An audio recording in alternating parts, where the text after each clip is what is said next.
Sing for Science is made possible in part by support from Science Sandbox, an initiative of the Simons Foundation.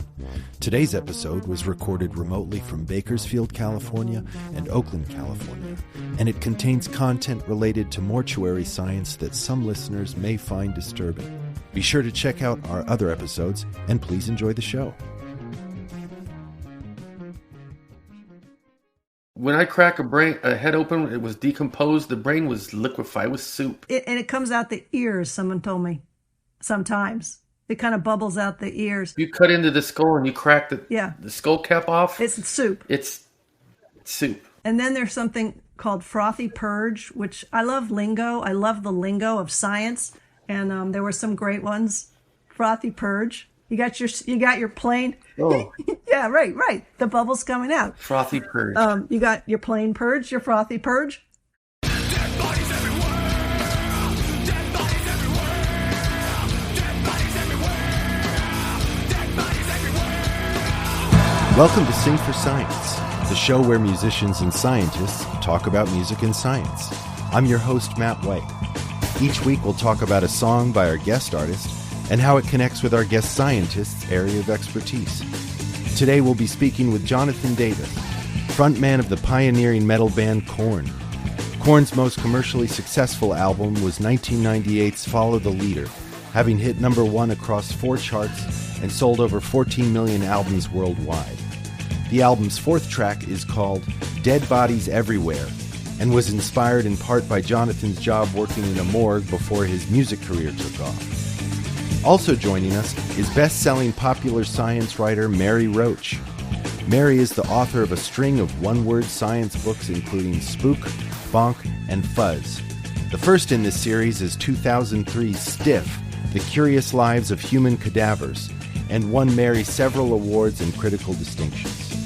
Her reporting not only details the unique scientific contributions of the deceased, but also provides elaborate explanations into the process of tissue decay and how mortuary science works to stall it. The title of this week's episode on the podcast is Dead Bodies Everywhere, Postmortem Biology and Funerary Science. Hello, Jonathan and Mary. Thanks for coming on the show. Hey. Thanks for having us. You know, I don't consider myself a more morbid person, but this is a dream come true, I got to tell you. I mean, I've been trying to find a reason to have both of you on the show for a while, and when I found out that you, Jonathan, used to not only work in a morgue, but also wrote a song related to that experience. So, I mean, the whole thing practically writes itself. There were a couple songs about that, about working there. What was the other one? There's one, Pretty. Oh. That was when I worked it was an intense case. When I worked at the coroner's office. We can get into that later, but there's that. And then the dead bodies was overflow in the morgue when I worked at the mortuary. So I worked both. Okay, so I mean, Dead Bodies Everywhere kind of spells out pretty clearly what it must have been like to work in a morgue. But I mean, you know, I know there's more to the song than just about that. I mean, can you? Yeah. I mean, but it was my when I worked at the mortuary, my kitchen was overflow for the morgue. There's literally dead bodies were everywhere. When the morgue was full, then we would put some more into my kitchen, which I had a little apartment in the mortuary. When we had too many bodies, or too many, the bodies were backed up. We're waiting for funerals. After we get done embalming them, they would have to put them on on the tables, and they'd sit there waiting to get dressed and put in the caskets and all that stuff like that. So sometimes we get a lot of cases, and then my overflow was my kitchen. And literally, I come out of my bedroom and there's dead bodies everywhere. Holy shit. It's good that they were embalmed already. That's good. Yeah. You don't want to, no. Decomps are not fun. And so was this in Bakersfield? Yeah. Because it's hot there. Yeah. It's hot, but they were embalmed. Once you're embalmed, they're fine. Were you still a teenager when you had this job? I first started doing post when I was 17 years old, yes. And that was at the coroner's office. Okay. And then from there, I graduated high school and went directly to the San Francisco College of Mortuary Science. Oh, I went there? Yeah, I went. Was Mac there? Mac was my chemistry and teacher. Yeah, he had like a. Oh my God, Mac! He was rad. He had this big kidney stone that he in his class that he said that they took out or passed. It was ginormous. Oh my God. It is. That place was awesome, and it was on.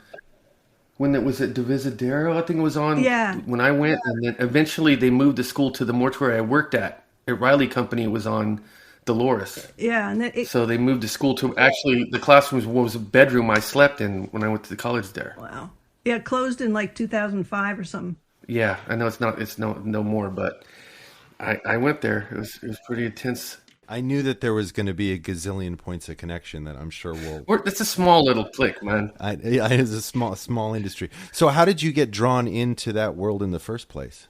I just always, since I think I can remember, I was always drawn towards darker things.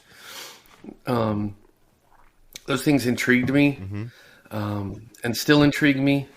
I mean, I love happiness and light and all that stuff too, but also there's the dark. And at that point in my mind, I was like thinking, oh, when I was in high school, I went to this thing called Regional Occupation Program, and they had the coroner's office as one of the things you could go do. A lot of people were studying to go be x-ray techs or respiratory therapists, but I chose autopsy assistant. Wow. And I ended up, but it wasn't like, oh, school, go just jump in there. I had to go through 3 different interviews and go through a psychological background. I did all this stuff, all these different interviews and all this stuff to be able to do that. And I went through and I passed all of them. And I started my junior year of high school as an autopsy assistant for the county coroner's office. And so do you remember your first autopsy? Like yesterday, I'll never forget. That was like you came face to face with mortality right there. It's like, I think, and I learned it in college, that America is a death-denying society. We all think we're going to live forever. Sure.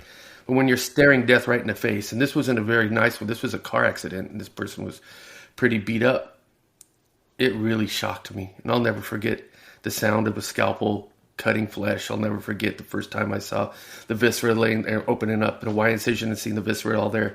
I'll never forget those things. Doctor going there, taking samples, and then me having to sew them up. I just it really affected me. I mean, how could it not? It's just reality, man. But dead bodies everywhere there's another component to it. There's it seems like it addresses your relationship with your parents. Yeah, because I was they wanted me to do this or that. Like, you need to get a real job, that kind of, just the normal stuff parents do. Because I'm a parent, I want my son to be successful, my sons to be successful. And they just wanted me to get a normal job. Yeah. And I'm not normal, I guess what they call in those terms. I chose to be a mortician or an autopsy assistant. Because I'm really, in my heart, I wanted to be a musician. But they were pushing me, no, you can't, you're not going to make it as a musician. You need to have a real job, that kind of vibe. Yeah. They kind of pushed me into that, and then in turn, and I've always said this, I shouldn't have been doing autopsies at 17 years old. I shouldn't have seen the things I saw at 17 years old, because it really messed me up. I had nightmares for a long time. I had all kinds of stuff that I had to work through because I was subjected to this horrifying things that I saw at such an early age. But no one knew at the time, and I was really enjoyed it and lying on myself, but I saw some really bad stuff I shouldn't have seen.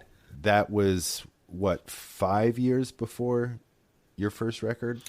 So yeah, I graduated in 89, went to Mortuary College 91, and then, so then I got into Korn 93. Then I went back to work at the coroner's office part-time, so in between that time, and then I left, yeah. That's crazy. I worked at the Mortuary, let me see, 89, went to Mortuary College 91, 92, 93, I was doing my apprenticeship at the Mortuary, and I was a volunteer deputy coroner and doing autopsies sometimes when they needed my help. Right. And then my apprenticeship ended, and I got the opportunity to go try out for this band. It turned out to be Korn, and I just left it all behind after that. Yeah. I chose to go with my heart. What I really, really wanted to do is be a musician. I was just looking at your last tour. I mean, you guys are still doing arenas. I mean, not many people get to do that. I'm very lucky to be. I'm just 28 years. That's amazing. And I'm still playing sheds, amphitheaters, and arenas, and I'm very, very lucky. I know this. It's incredible, and what's interesting is, and I seems like you acknowledge that you've always kind of been drawn to the darker elements, and I dug up this profile of you guys, or maybe it was just a view from Melody Maker, maybe late 90s, and they call you a, quote, an icon for the disturbed and dispossessed, and they, which kind of tracks with someone who might have had a job in a morgue, but they also, they talk about your performance, and it seemed like very, I don't know, kind of like it was talking about the way that you were on stage and you were kicking, and it was kind of a withdrawn way of, seemed like you were processing emotions.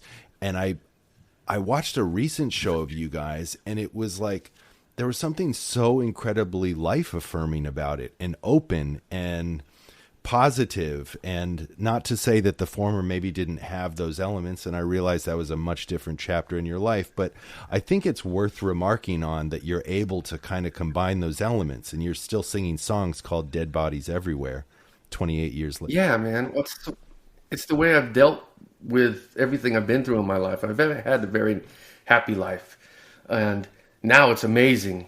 I mean, but I think it's like everybody. We have our ups and downs, and I choose to do my art on the darker stuff in my life, and it really moves me. So when I get up there and sing those songs, I'm just letting loose.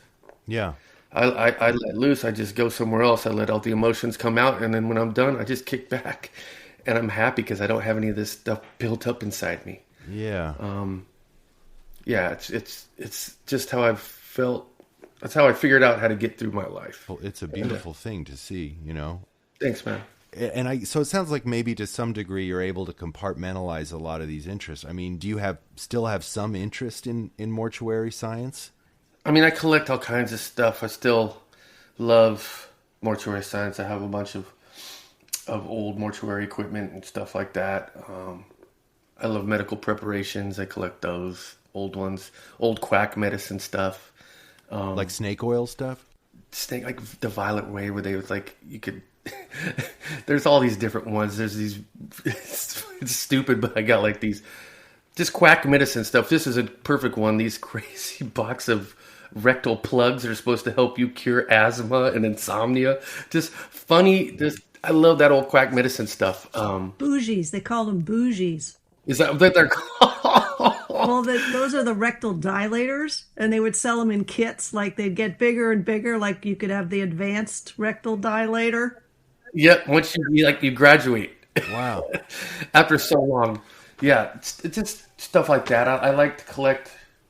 I have a bunch of like haunted artifacts and all kinds of just stuff. More than just macabre stuff. That's just, it inspires me, and I love being around it. What's your source? Like, is it on eBay? Do you look for that kind of thing?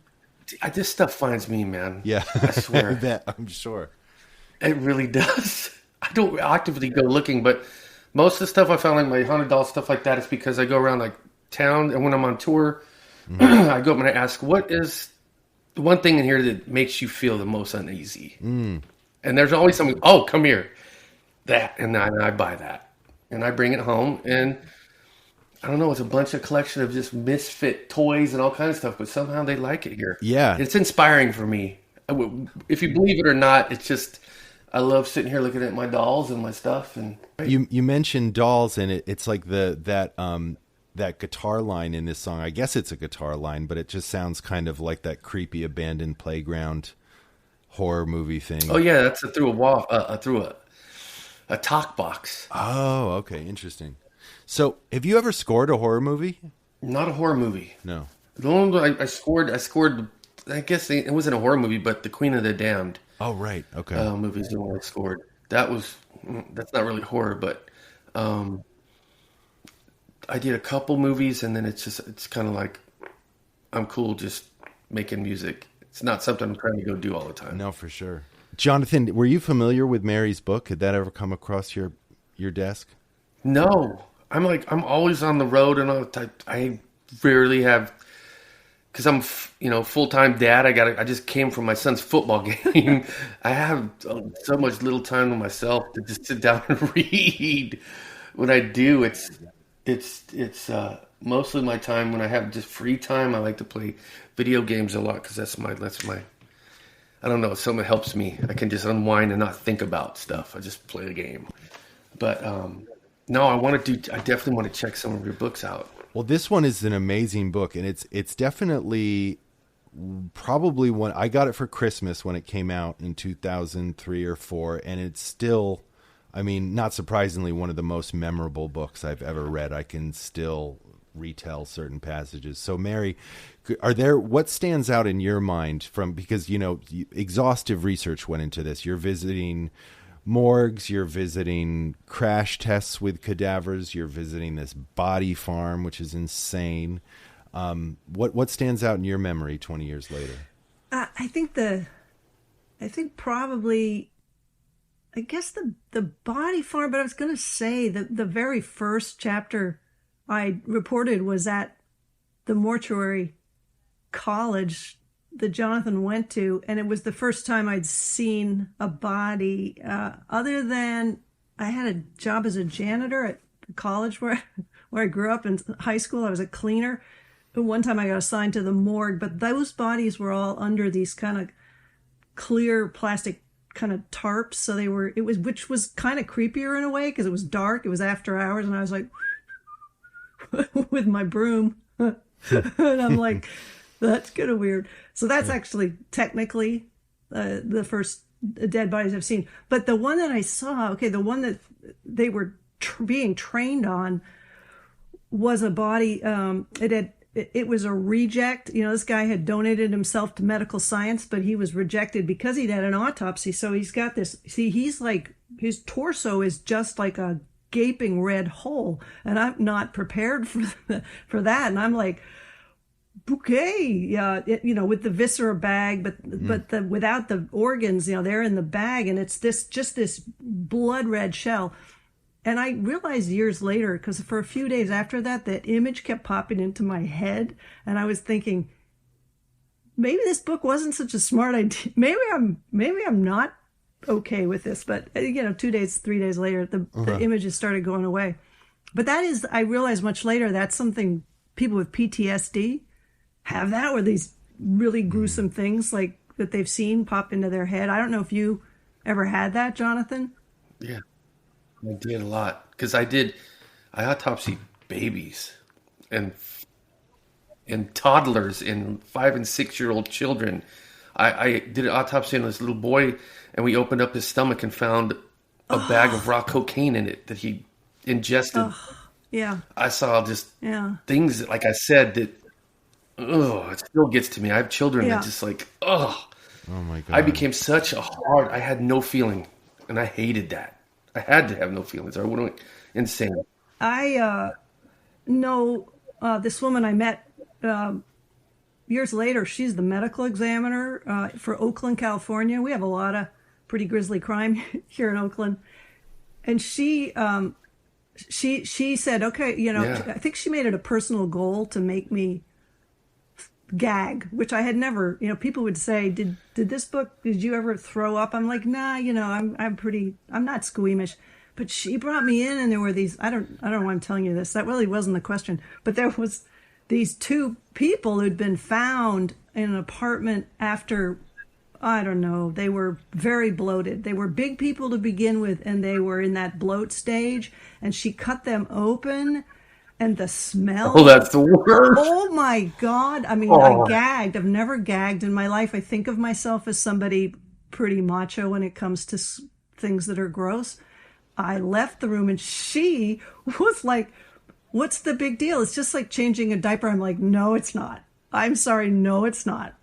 No, it's anyway, not. No, that smell. It's horrible. Because at the time, I wanted possibly to do this book on natural disasters. And so I was going to train as a volunteer with the sheriff's department and the coroner's office and help her so that I could be her assistant should something come up. Anyway, so she's like, you need to come and volunteer. And that was the end of that. That was like after the largely bloated people and the smell. I'm like, no, I can't do that. And in your book, you describe what is at the root of that smell, that putrid smell. I mean, and you give a pretty good description of it. I mean, I've never smelled anything beyond like dead roadkill. Thank God. But could you talk a little bit about that? What's going on there? It's that's bloat is what's going on basically is that when you die, your cells have these enzymes, and they they need to break things down so they can use them. And when you die, these enzymes sort of break down the cells themselves. So all the liquid in all your cells kind of leaks out, and you get sort of gushy, and there's a lot of fluid going everywhere, and bacteria love that. So the bacteria are going crazy, and the fluid's making its way to the parts of the body where there's a lot of bacteria, the guts. Once the guts open up, and there's just this crazy bacterial feast. And bacteria, when they're eating, they're like you. They break things down, and a fart, basically, they produce gas.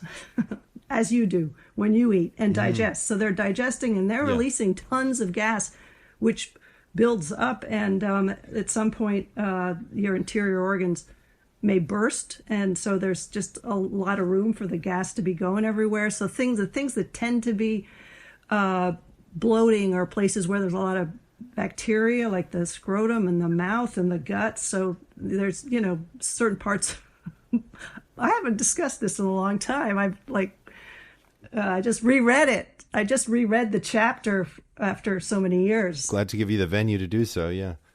Yeah, no problem. It's all coming back to me. Anyway, that's what's going on, is that and putrefaction is just more breaking down and liquefying. And at the body farm, you would see in the advanced stages of putrefaction, just kind of like a puddle all around. You kind of I compared it to, like, in The Wizard of Oz, the bad witch is melting, just becoming this pool. Yeah. So you're just becoming liquid, except for, of course, you're depending on how dry it is, your skin and bones take longer. That's the last thing to go. The wetter stuff is, like, the brain goes, the eyes go fast. The wet stuff goes first, and then the harder stuff takes a longer time to break down, and there's bugs that help with that, and sometimes rodents. So, the whole thing ends up getting broken down, though, one way or another.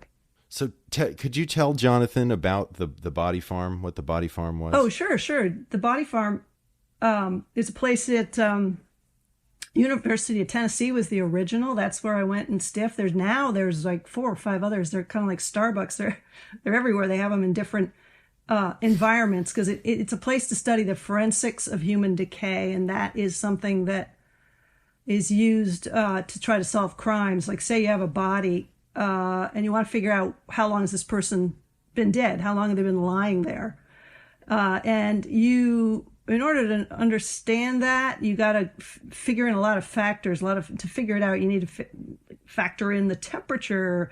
Was the body wet? Is it dry? Is this a very humid place or a very arid place? Was the body clothed? Was it naked? Was it in water?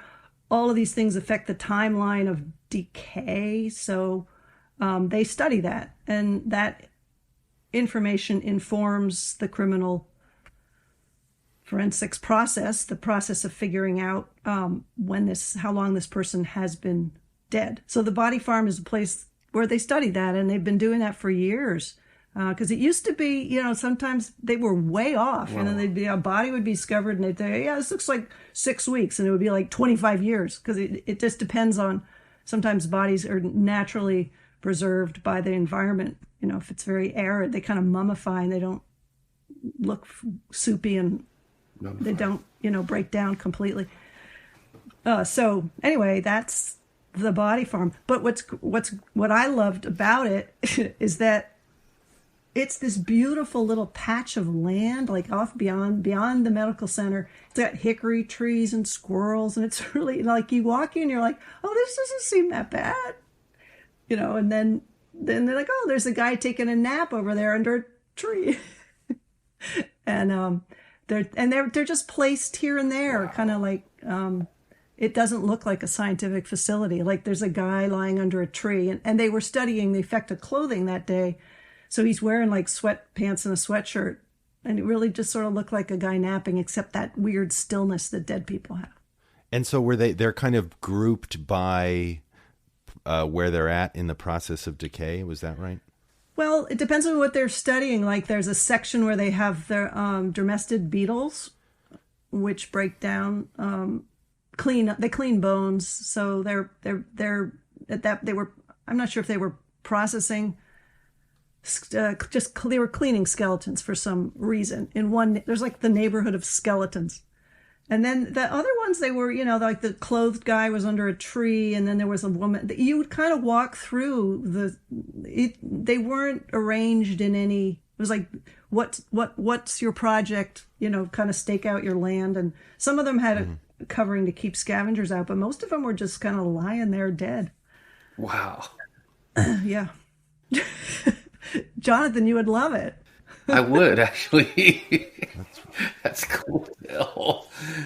Oh wow! And there's one in California. There's one in the Central Valley because they want them in different.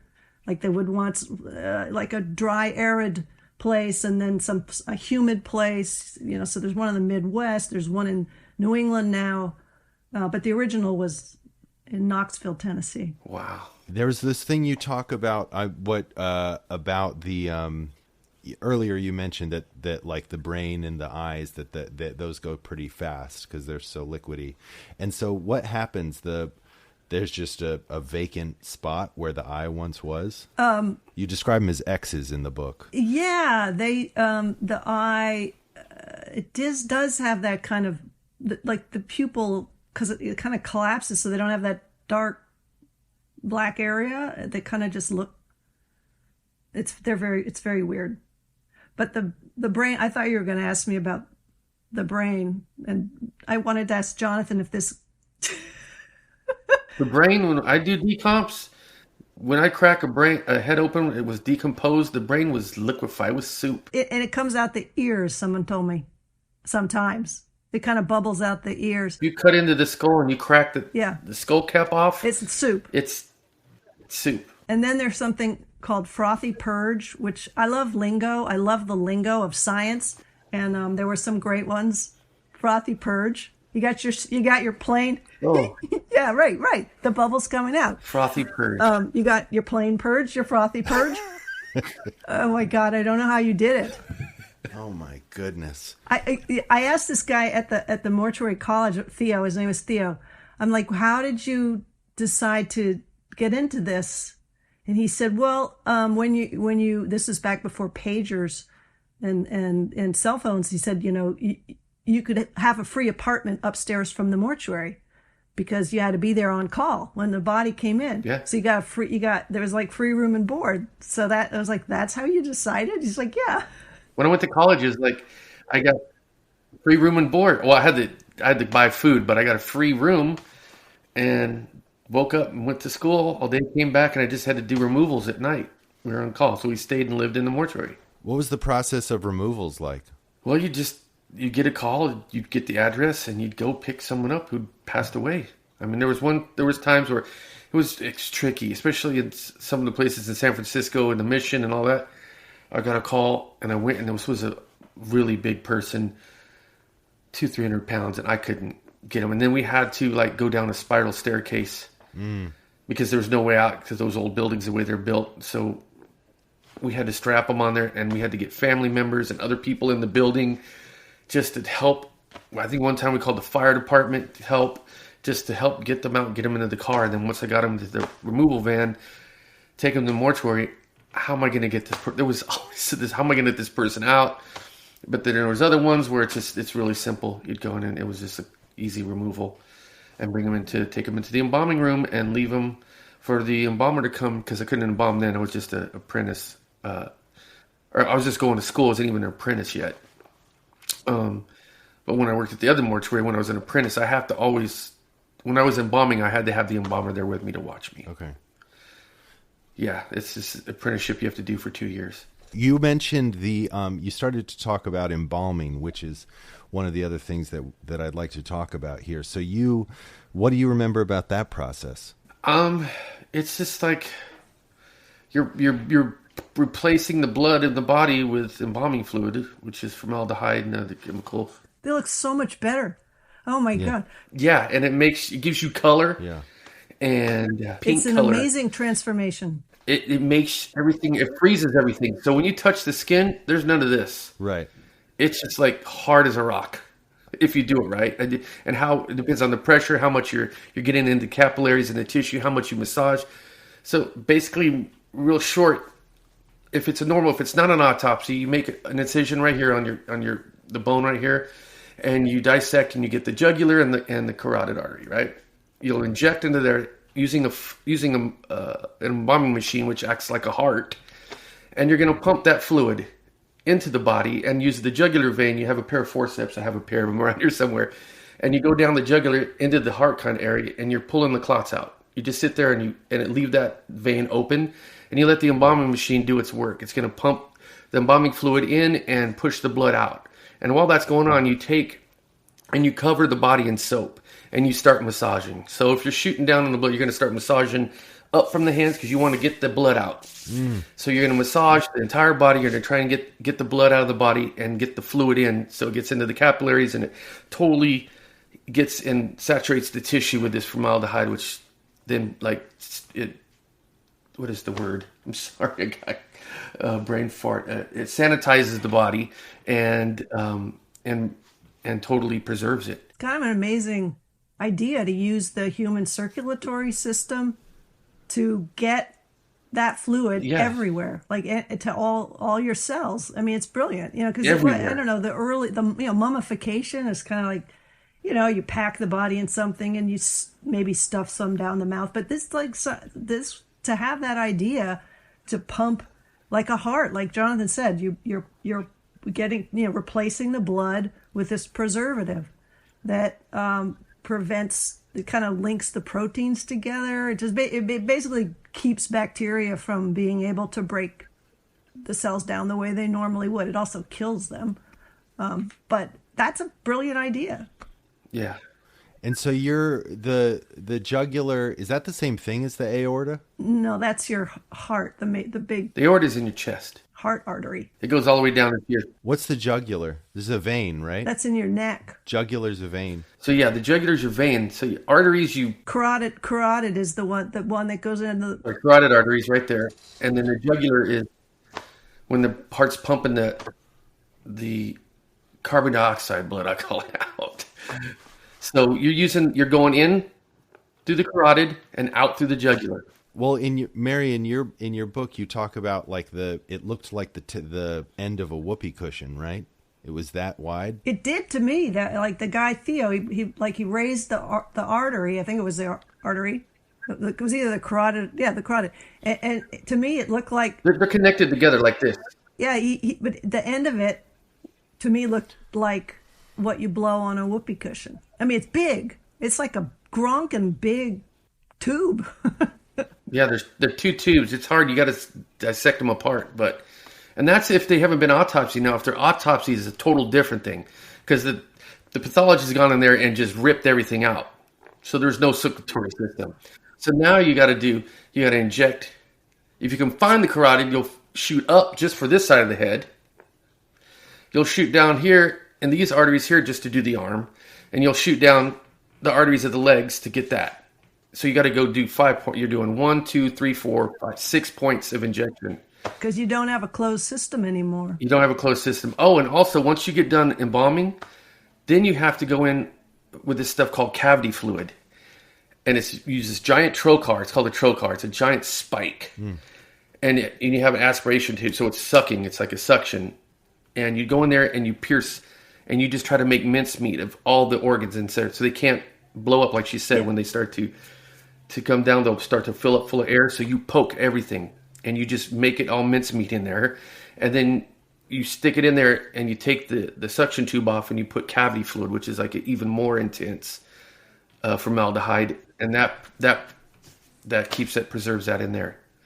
If not, and then the autopsy, you just take cavity fluid and you open up the plastic bag and you just dump it in there.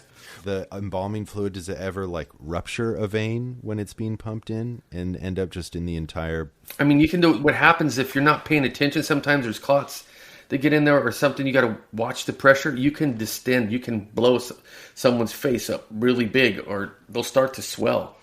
So you got to really watch that. And then what do? You got to watch and you can see it start to happen and then you stop. Okay. and you try to get out there and pull the clot out, or you just stop there because you don't want to distend a person's face this big. Like if you do a cadaver, cadavers are like, I don't know how many, I think it's like double the amount of fluid you would use or triple the amount of fluid you would use on a normal embalming, but there's no drainage. You just blow them full up. Wait, what's the difference between a cadaver and, I mean, what distinguishes a cadaver from another? Research, like for anatomy lab.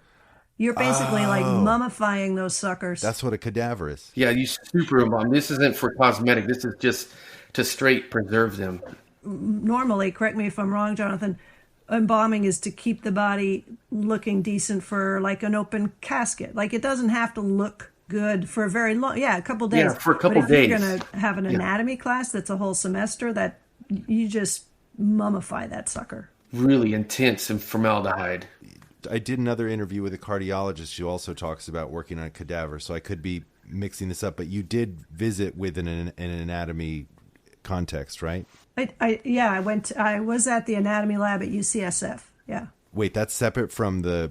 That's not the College of Mortuary Science. That was a different chapter. Yeah. And what was that experience like? What do you recall from that? The stench of formaldehyde, I mean, really strong. So strong, and it's pretty toxic stuff. So at a certain point in the semester, they would cut the legs off because they were done, partly, but also to lower the amount of exposure to formaldehyde, because it's like, and so it's not a pleasant smell. I mean, it's, but the other thing was just kind of, what was I found kind of fascinating was not something in the lab, but the fact that, and this is much more common now than it was back then, this is one of the earlier schools that actually did a memorial service for those cadavers. Like all the students, they got together and I think family members of the cadavers and the students read these tributes, and I mean it was kind of moving, because initially I heard, they're doing a memorial service for the cadavers, and I was picturing like caskets with the bodies, and I was kind of like, I got to see this. But it was in fact just the students, and it was very touching. They were very kind of grateful, and the things that they wrote were pretty moving, as opposed to back in the very early days of teaching anatomy, where you were encouraged to make jokes and to like pose the body with a cigarette and with your arm around them. That was kind of like a way of coping back then. But now that's, seen as totally a way of coping. Yeah. I mean, humor is a way of coping, and that was kind of the standard practice. These days, there's a much more of a emphasis on, respecting the gift of the donor, et cetera. They did a good job of doing that. The day I was there, people seemed very respectful. Who knows? When I'm there with a notebook, so nobody's going to be, jousting with legs or whatever. But you very effectively at the beginning of the book, I don't know if you're able to recall any of it right now, but you set a tone, because I realized that like you fuse humor in popular science, and that's the tone you use. But I think you really kind of you establish a tone of respect at the very beginning of the book. Do you remember what you said? I mean, I can find it. No. if you can. What I said in the no, I don't remember what did I say, Matt? Tell me what I said. Oh, here it is. This book is not about death as in dying. Death as in dying is sad and profound. There is nothing funny about losing someone you love or about being the person about to be lost. This book is about the already dead, the anonymous behind-the-scenes dead. The cadavers I have seen were not depressing or heart-wrenching or repulsive. They seemed sweet and well-intentioned, sometimes sad, occasionally amusing. Some were beautiful, some monsters, some wore sweatpants, and some were naked, some in pieces, others whole. I think that was very artfully done. Yeah, because people would say, "Oh, you write about death." Sometimes people would want like, we're doing some show about death. I'm like, I don't know anything about death. I didn't write about death. That's totally different to me. Mm-hmm.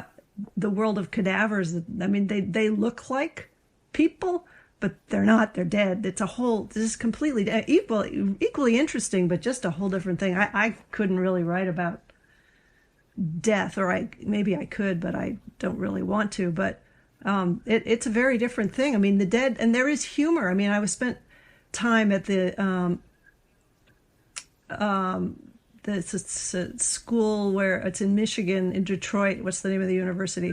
It's not coming to mind, but it will shortly. Anyway, they do a lot of automotive safety testing. They use cadavers to calibrate crash test dummies. They were coming up with a new, like a side impact dummy.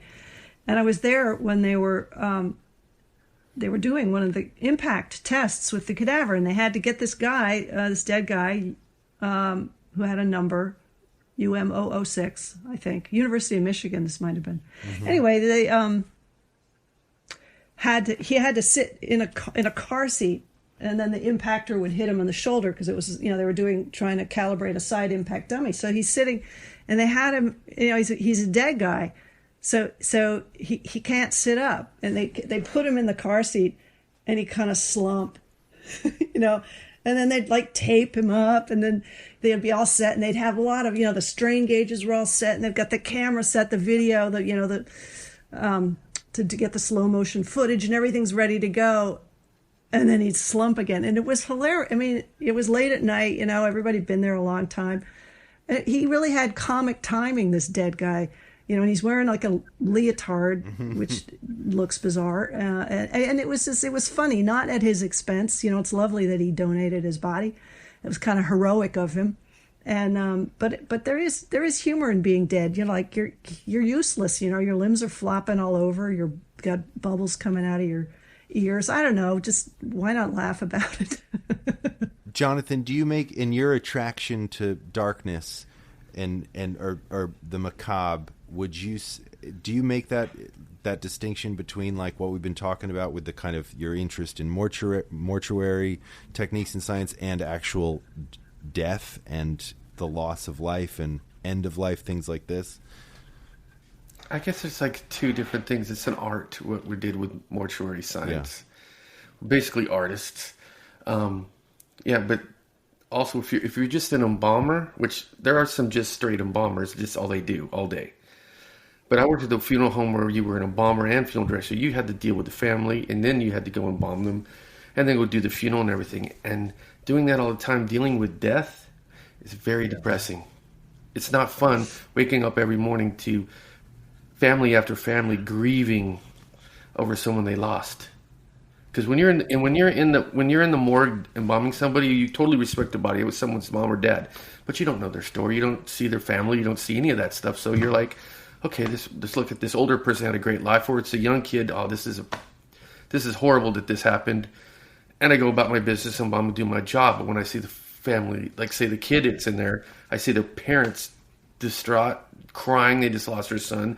Their grandparents, all their friends just crying and grieving over this person. It wears on you, man. Yeah, that's got to be the hardest part for sure. That's got to be so much harder. Even that's a total different thing. Dealing with the dead. Yeah, it's horrible. That's the worst part. Yeah, but I mean, I wanted to be an embalmer, but the funeral home I worked at, I had to be everything. I was the apprentice. So I'm out there mowing the lawn, digging ditches for sprinklers. Oh, go embalm this person. Go do this. I was doing everything. So I saw everything. What I really wanted to do was just be left alone and let me do my gig in the back in the morgue, and I didn't have to see no one or do anything. That would have been perfect, but... Did you have to do the whole conversation about the... Yeah. Yeah, you did. Wow. Yeah, I would sit in. They were teaching me that to be a funeral director, and how that they, the whole thing is how their wishes, how which casket they're going to pick, and how they wanted, what the religion was, what priest, either a priest or a pastor. I mean, there's so many different things. Mm. And... Did you do preparation? Did I do what? Like preparation, like making them, sewing the mouth shut and putting the, eye things in the eye and all that. Everything. Eye caps. Yeah, eye caps. I did the eye caps. And if you either use the staple gun where they wire the jaw shut. I was an old school guy. I would just suture it. And that's just going up through the lip, through the nose. Yeah. You just suture it and you tie it up like that. And then you just use eye caps. I have an eye cap. Oh, yeah. I got a couple of those. I even actually have some screwing, like for trocars, right? You get a trocar button. That's where they would seal that, but I have a rectal one. Oh my God. That's I didn't even know they made those. That's rare. I wish they had those because I had to manually sew up a couple buttholes in my day. Right. Well, you talk about that in your book, Mary, because there's leakage. That's right. Yeah, the day I 'cause was there's there, they leakage, were doing the so- demonstration, and they're like, "Well, for this guy, we probably don't need to suture the anus, because he's not going to be in a, because they're like, well, and they look at me like, unless the visitor would like to see it. I'm like, I'm good. Yeah. No, you don't want them leaking in the casket. Yeah, no, you don't. But I used to use this restorative clay, or they call it tamponing, and you use forceps and cotton, and then you seal it up with this clay. Oh, a butt plug. And that kind of worked good. So you didn't have You to. could have used one of your bougies. Yeah, it was kind of like an old school. But now it's this plastic trocar. Plastic what? What's it called? Plastic what? It's just plastic. It looked like a trocar button. These little trocar buttons were these little buttons, and that you screw them into where the hole was, where you stuck the trocar in. Okay. And it would seal it up, so nothing would leak. But they made them for anuses. In what? 19th century? No, I mean it's now. Oh. They're new. When I was in a mortuary working, they didn't have them. Yeah. Okay. They didn't have them at all. Now you just screw that thing in, and it's threaded, and it just threads like a screw, and it's totally sealed. I wish I had that back then. And it can be used vaginally, anal. Yeah, they didn't have that the day I was there. They were talking about just needle and thread, like they did with the mouth. Yeah, you'd sew the things up, but now, things I wish I had back then. Yeah. But things worked out different. I'm glad I'm a rock star. I didn't have to do that anymore. Did they have a crematorium at the funeral home you worked at, Jonathan? No, but I'd have to take bodies all the time to the crematorium. It was another mortuary Okay. who had a crematorium. So they'd be put in a plastic. We'd make these plastic like coffins, Yeah. not plastic. I'm sorry, cardboard. Yep. And place them in there, and then put them in the hearse and take them to the crematory, and we'd pay them for their service, and then I'd pick them up in a plastic box, take them back to the mortuary, and then they'd be transferred into their urn that they bought. Oh, okay. Well, that also Mary goes into the process in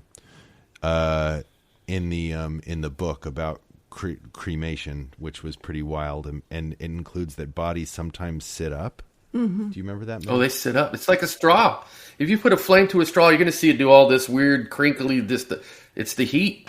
They'll pop right out of the box, sit up, and you used to see them start breaking off. It's weird. Because you could look into the oven while it was happening? Yeah, you can see there's a little hole. If you open it up, you can see it and watch. They have to have the viewing window for, is it Hindu families, or there's some religion where you have to observe the body as it's being cremated. Wow. Yeah. I didn't know that. I'm not sure. I forget which. Speaking of Eastern religions, Mary, you bring up something in the decomposition. It was the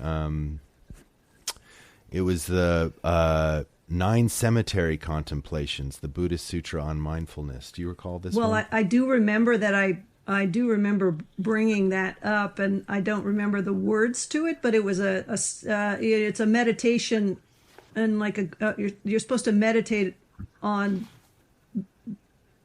Oh, that was a charnel house or something. Were you supposed to go to I forget where you're supposed to go, but you're supposed to meditate on a charnel ground. the decomposing body, the process of death. It's a Buddhist kind of way of teaching oneself that the body is not what matters, and the impermanence of the body. And anyway, I don't know. I don't have it in front of me. Well, there's stages to it. I've got I do. It's got you say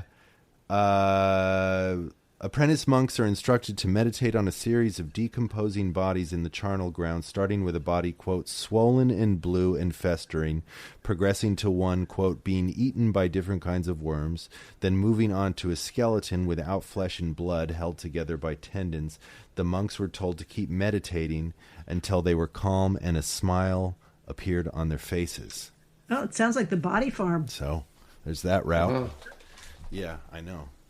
Body Farm. So we've just got a few more minutes here. Is there anything else that that we should cover? I mean, this has been the most unique recording that I've ever done in the dozens that I've done on the show. rad. I It's can't amazing. believe it's almost over. I'm Yeah. so sad. I love it. You know, Jonathan, the one thing that when I mentioned at the very beginning, the thing that always sticks with me that I remembered from when I first opened this book on Christmas morning was you talk about the first or some of the earlier recorded research on dead bodies. And it was after in the French Revolution, those that were beheaded in the guillotine. And that like, there was some guy that was like running them the heads down to his lab to see if he could Frankenstein them or something. Is that yeah. right? Dude, it's this guy there. It's in Paris. His name's Fragonard. So the Fragonard heads. Okay. And so I've held one. There's a whole museum in France, and nobody knows how he preserved them, but he would dissect them right down the middle, and they're perfectly preserved. They're like mummified. And you can just see and hold one and see just a perfect, side view of the heads. And Like the bodies exhibit. Like the body exhibit by Gunther von Hagen, I think his name. This was, I think Fragonard was doing, it was plastination, that's what it's called. Wow. He was doing this way back before all that, during the guillotine time. So, Wow. like I said, I love medical preparations. I collect them. I love just like the there's a place in Philly. Oh my God, what am I? The Mutter Museum. The Mutter The Museum. Mutter Museum Yeah. is one of my favorite places to go. Oh my! I know the curator and the director. So anytime you want to behind the scenes, they got some good stuff behind the scenes. I knew the lady. I used to go in. What was her name? She passed away though. Gretchen Warden. Yeah, Gretchen Warden. She died around 2004. She was the one who really. Yeah, Gretchen. Yeah, she would bring preparations on the Johnny Carson show. Gretchen's the one that would let me go in there. I don't know the new people yet, so I got to meet the new people because I love that place. Oh yeah, well we should go together sometime. Yeah. That would be amazing. Yeah, yeah. It's Anna Doty is the woman who's running it now, who's got a real taste for the macabre. There's some really cool pieces in That's there. the thing that's got like the distended colon wrapping around several rooms or something like that. The megacolon, Megacolon. yeah, the megacolon. It's got the megacolon, yeah. It's in this beautiful case, and it's very quiet in there. Because if you go on a weekday, there's nobody in there, and you just it's kind of meditative. There's the colon, and it's big. It's as big around as I am. That is a big ass colon. Yeah. It's huge, and they got Chang Chang and Eng. and Eng. Their bodies are in there. Oh God! And then they'll be like just the weirdest. Like this is a jar of skin that this woman would pick off her body, and she like sent it to them. I thought you might want this. That would people like send them. There's a necklace made of hemorrhoids. That might be not on display. That might be in the back. But it's just. You got to go in the back. There's some crazy stuff in the back. This makes me think of, Jonathan, this might be another merging point for your interests and also your career as a musician. There's an out-of-print book about the investigation into Elvis's death. And there's like seriously detailed descriptions about the autopsy and specifically his colon and which had a lot of pharmaceuticals. I had a chapter on that. On Elvis's body? I interviewed his doctor. I have a chapter on megacolon and extreme constipation, and I went to see Needles Nick before he died. Yeah. Dr. Nicopolis? Yeah. I hung out with Dr. Nick. I tried on the hamburger ring that Elvis had made for Mrs. Nicopolis, which has diamonds in all the colors of like a hamburger and the bun and the pickles. Anyway. Wow. I had a chapter on that. The megacolon. Elvis had Hirschsprungs. He had Hirschsprungs. Oh yeah, it was like something like 6 feet of undigested pills or something like that in his. It was rock hard. Wow. And when Nick told me this, he like knocked on the stone of the fireplace because it was rock hard like this. Wait, so Nick was allowed at the autopsy? Well, I don't know if Nick was at the autopsy or he heard about it. I don't know if he was. I don't know. Probably he was his doctor. He's his personal doctor, so probably he was there. I know. Anyway, sorry. Wow. Sorry, that's wild. I interrupted you. No, that's cool. I talk about Dr. Nick all day. Well, that was an interesting book, and it goes all into the investigation and the autopsy and stuff like that. I've read that. Yeah, I've read that book. Yeah. I think Geraldo Rivera is involved for some reason. Anyway, this has been so incredible. I really appreciate this, and I will edit this and release it, I believe, the second week of December. This was awesome. I love. You know what I have to go through. This was really cool. This was the best. Yeah, I could have kept going. Thanks. It was great to meet you, Jonathan. Very nice to meet you, Mary. Hopefully we cross paths sometime. Be awesome. We'll go to the Muted together. When are you on tour again? I want to go to one of your shows. I just got done, so I'm off for the year. But I think my first gig in is starting in April, but probably 2024 in the States, I think. I'm not sure. Yeah, things pop up. You'll never, I think, I mean, maybe I got a couple this year in the States, I know, but we're not announcing them. But sometime. You're in San Francisco? I'm in Oakland, California. Oh, you're in Oakland. Okay. Well, yeah, perfect. I want to go sometime. I've been watching your videos and you know the video for the worst is coming. You know the news that the worst is on its way. The worst is on its way. Sorry, I hate when people fuck up my titles. That's why they're one word. But that to me kind of had like the images almost reminded me of embalming. Yeah, it kind of has that. You know, in the video. Yeah, I mean, I think it's probably like, you know, a virus coming for you. But anyway, it had that kind of like stuff going through the. Yeah, it's cool. It does. You know, there's one, we did this one song called Adidas. And if you watch the video, you'll see we're dead in the video. Or a car crash and we're all dead. Oh, wow. And it was inspired, some of the stuff was inspired by the coroner's office. You'll see them taking my clothes off.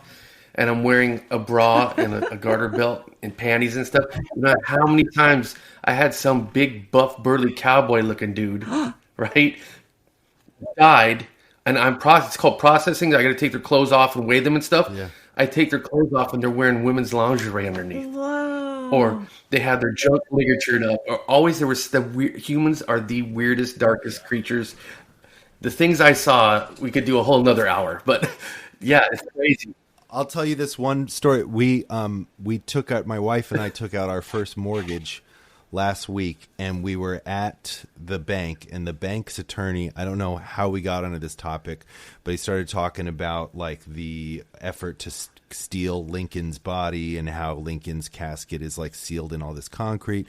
And then we started talking about bodies. Maybe I was preparing for this, and he started telling me how he was involved in a case where they took a funeral director to court because they discovered that in between the funeral and when the casket was buried, this guy was dressing all the bodies up as clowns with the wigs, with the nose, makeup, big fucking shoes, the whole enchilada. And so they had to exhume all these corpses and take them out of the clown outfits. Wow. Oh my God. This didn't make the media, did it? I think I would have heard about that. He's a real sicko. Well, so he's in jail. Oh my God. That's there's being in the business, people did all kinds of weird shit to bodies. When my father-in-law died, there's this cheesy sweatshirt that he always used to wear, like Rainforest Cafe or something. And like when you look through photo albums over the past 20 years, you know, he's always wearing that freaking sweatshirt. So when he died, we brought the sweatshirt. We're like, dress him in the sweatshirt. Like, no, you're not putting a suit on him. Good for you. Yeah. Well, thanks again. And you know, have a beautiful weekend. This is Halloween weekend. This is perfect. This is happening right now. Cool. Yeah. Cool. Okay. All right. Well, take care. You guys all take care. Okay. Bye, right. Matt. Thanks. Good night. Thanks, you guys. Good night. Good night. Thank you. Check out Korn's line of Freak on a Leash pet accessories at freakonaleash.com. And their Here to Slay hot sauce at heatonist.com. A new edition of Mary's book Stiff was just released, as was the paperback version of her book Fuzz. For excerpts and more information, please visit maryroach.net. Sing for Science is co-produced by Talkhouse and made possible in part by a grant from Science Sandbox, an initiative of the Simons Foundation. Our music is by Panoram. Social media manager is Bailey Constas, and digital producer is Keenan Cush. If you liked today's episode, please tell a friend about the show and give us a review and some stars. For more information, go to singforscience.org and follow us on social media at Sing for Science. Thanks for listening.